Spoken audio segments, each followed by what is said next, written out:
되겠죠. 예. 이거요. 예. 사실은 이거는 정말 이거는 기발한 거거든. 예. 그 아직도 모르시는 분이 시청자들이 많으니까 예. 오늘은 원가 주택 그거 한 개만 그렇게 좀 하죠. 구체적으로 한번 설명 한번 해보세요. 원가 주택이 뭡니까? 제목. 우리가 원가 주택이라는 거는 최근에 그 아파트 분양가가 올랐다 하지만 분양가는 그 동네의 아파트 시세에 따라 갖고 분양가를 만듭니다. 그러니까 목사님 동네인 장위동에 네. 아파트 시세가 얼마냐 하면 평당 2,500이다 하면 그 동네 분양가가 2,500이 되는 거예요. 그렇구나. 그러니까 다 끼고야 맞추는 거예요. 네. 그래서 제가 많은 전문가들하고 상의하고 심지어 정부의 공직에 있는 국토관리 뭐 이런 부분에 공직에 있는 분도 저한테 제보를 하기를 지금 현재 많이 올랐다 하더라도 평당 550만 원이면 아파트를 지을 수 있다는 거예요. 네. 자, 그렇다면 그럼 땅이 문제인데 땅은 어디로 왔느냐? 우리가 이제 대표적으로 하나 정한 게 어딘가 하면 그 근대 입구 여기 두 개가 만납니다. 아니 그리고 그림벨트 해제하면 되잖아요. 아니, 거기는 이 화양 초등학교라고 네. 그냥 초등학교입니다. 거기에 1,700평의 땅이 있어요. 네. 그러면 거기에 아파트를 올리면 그 땅은 400억입니다.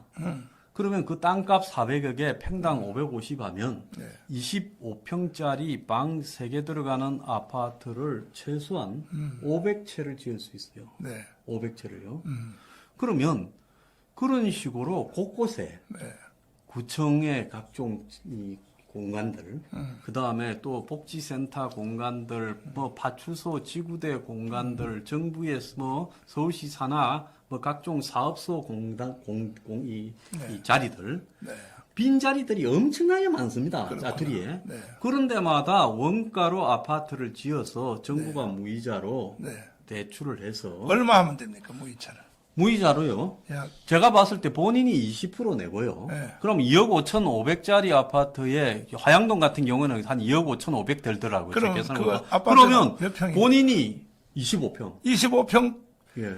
쉽게 말하면 25평 아파트를 공짜로 주는 거네. 예. 그냥. 평당 1,000만 원에 자기가 사는 거죠. 음. 그래서 이거는 자기 아파트입니다. 자기 지금 거지. 정부가 뭐 토지 임대분이부터 해서 뭐 살아보고 산다든지 이런 아파트, 임대 아파트가 아니라 네. 좌파는 자꾸 임대를 이야기해요. 그러면 예. 결과적으로 간단하게 말하면 예. 건설 진짜 아파트 짓는 원가, 예. 원가를 하면은 예. 그다음에 뭐 이제 뭐 초등학교 빈거라든지 예. 공지, 예. 공터를 이용을 하면은 실제 그러면 2억 5천을 예. 국가가 이자 없이 무상 대출만 해주면 예. 다 25평 아파트를 그냥 받을 수 있죠. 준다는 얘기 예, 아닙니까? 준다 이야기죠. 그러면 애들이 다 결혼 안 할 사람이 누가 그래서 그 주는 조건에 네. 그 처음에는 이제 순수들이 많이 있을 거니까 애가 많은 무주택 자녀, 즉 3명 이상인 무주택 자녀 이런 데부터 순서대로 먼저 주기 시작하는 거죠. 그 다음에 2명 주고 네. 이런 식으로 결국 이 다자녀 무주택 가구를 중심으로 이걸 주기 시작하는 나중에 거예요. 이제 결혼한 사람 네, 나중에 이제 먼저 결혼할 사람까지도 주고요. 주고. 그런데 실제로 이게 얼마든지 가능한 게 여의도에 여기 가면 색강 자리 있습니다. 네. 그 아무 쓰지도 않는 풀숲이 있어요. 맞아요. 그걸 갖다가 복개하면요. 네. 그 위에 아파트를 올리면 제가 봤을 때 5만 가구 지을 수 있어요. 맞아요. 자, 이런 식으로 서울시의 각종 사업소 자리 또 뭐 곳곳에 짜투리 자리들이 많습니다. 그걸 전부 크지 않은 규모로 원가 아파트를 짓고요. 그러면 그거 그 네. 아이디어를 로얄티를 얼마나 받으시나 그래요? 저는 로얄티 안 안 받아요? 야, 이건 서민 국민을 위한 건데. 그런데 왜 이 국민의 정당이 이런 걸 빨리빨리 낚아채서 아니 로얄티도 안 받는다는데 말이야. 어? 그러니까 기득권 부동산 투기 계층들이 손해를 볼까봐 끓이는데 네. 정말 중요한 거는요. 국민의 90%가 서민입니다. 네. 그래서 국민의 90%가 지금 이 자산이 10억 이하예요.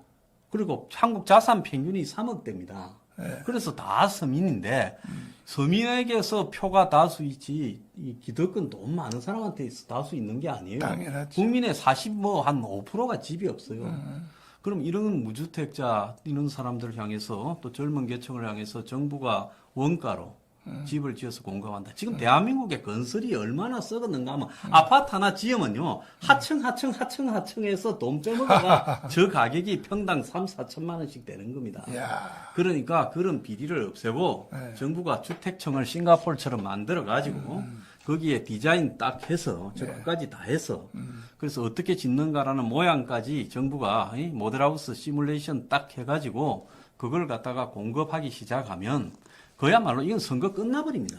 그러니까 이제 결혼하면 예. 무조건 25평 아파트 네, 네. 원가로 준다. 네, 원가로. 원가로 줘도 사실은 거의 공짜인데 네. 2억 5천은 국가가 이자 없이 대출해 주니까 대출한다, 예. 그럼 사실은 거의 공짜인데 예. 어느 정부든지 이제 선거철 되면 이 포퓰리즘을 일으키기 위하여 예. 문재인의 대표적인 것이 뭡니까? 예. 소득주도 경제성장. 아유. 그거는 결국은 베네수엘라로 가자는 거 아닙니까? 그럼요. 정부가 돈 뿌려서 그걸 뜯어먹고 살자는 다 거죠. 망했잖아요. 네. 근데 이거는 네. 이렇게 해서 결혼한 사람들은 25평 아파트를 준다. 네. 그러면 결혼하면 애 나오잖아요. 집 때문에 왜 애를 안 낳느냐고 조사해 보면 그렇지. 첫 번째는 집이고 두 번째는 사교육입니다. 집하고 사교육하고 보육 이 세 가지만 해결되면 네. 애를 얼마든지 놓겠다고 이야기합니다. 그래서 첫 번째가 집이기 때문에 집에 있어서 원가 주택을 결혼하는 젊은 사람들에게 주고 젊은 사람들은 애를 낳겠다고 정부에 약속하고 그러면 지 돈 20% 정도 한 5천만 원만 가지고 있으면 네. 내 돈 다 5천만 원 다 있어요. 다 있어요. 예. 그러면 내 돈 5천만 원 내고 나머지 80%는 정부가 무이자로 모기 대출해주고. 해주면 네. 그런 거 국민연금 같은 걸 활용하면 얼마든지 가능합니다. 재원이요. 네. 그러면 그거 하나로 선거 끝나버린다. 네. 그래서 뭐 수도권부터 아예 싹 썰어버릴 겁니다. 자. 그런데 왜 이걸 안 하느냐? 250석도 할 수 있겠다. 250석. 250석도 할 수 있어요. 그러니까요. 그러면